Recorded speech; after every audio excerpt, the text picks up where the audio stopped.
2016, I completed my master's degree in organizational dynamics from OU Tulsa. And then I finished my term as student government president. And then I quit my job in HR as I went to become the only American, only female, only Christian, and only blonde academy football coach or soccer coach for the Adidas Gameday academies and PSG academies in Bangalore, India, to coach widely the first generation of athletes on both an elite and a grassroots level. I coached about a dozen teams, mostly boys with a few girls, ages 6 to about 16. And as I got off the plane, I discovered that Kevin Durant had left Oklahoma for Steph Curry on the same day that I had left Oklahoma for Indian curry. And I also discovered that I was joining a team that operated under a very command-obey dynamic.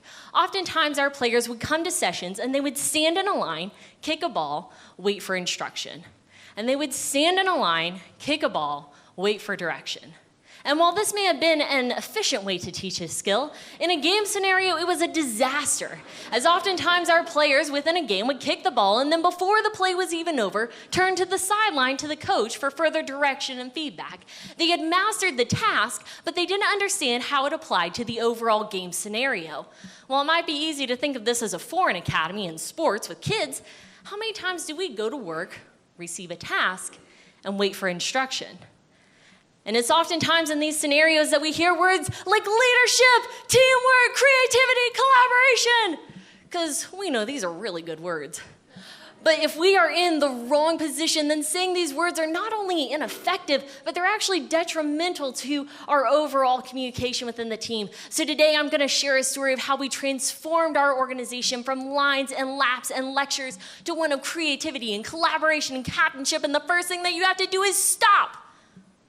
Stop commanding the how and start clearly communicating the what and the why. In application, it looked a little something like this. Rather than stand in a line, kick a ball like this, and then wait for instruction, we provided challenges. So from here, kick the ball to knock down those 3 cones. Because in order to do that, you're going to have to kick with power and precision. And in a game scenario, whenever you pass, whenever you kick, whenever you shoot, you're also going to have to kick with power and precision.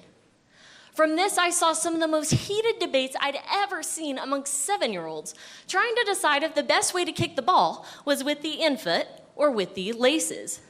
In reality, both ways were right. And so we were able to add to the toolbox of resources that we had for our players to use to reach our goals.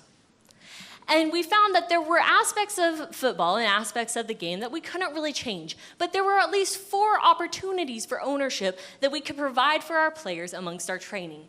And that was within our processes, our methods, our projects, and our roles. And this was a little bit frightening because with an opportunity for ownership also comes a greater opportunity for failure, for loss, for conflict.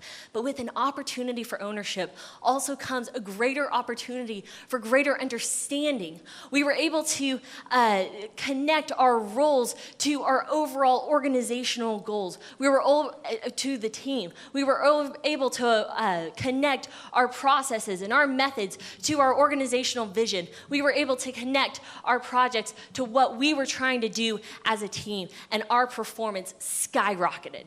This is collaborative ownership, and it is how legacies are made. Collaborative ownership is the key to organizational success. As I was coaching, I had a young lad named Achintya. He was about 6 years old, and he was so excited for his first day of football. He came running out onto the field, and he began yelling, "Pass, pass, pass!"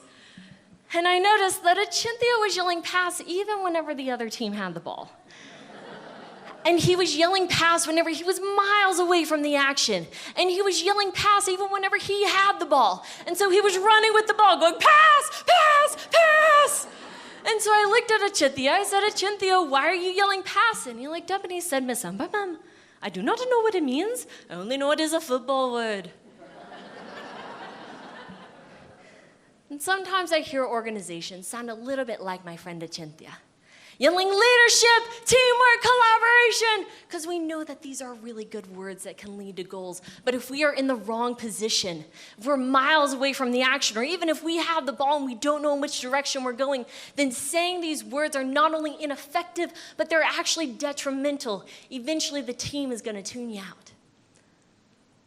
But if we take the time to build a culture of collaborative ownership, we'll be in a position to yell pass, to receive the ball, to move forward, and to score really big goals. Thank you so much.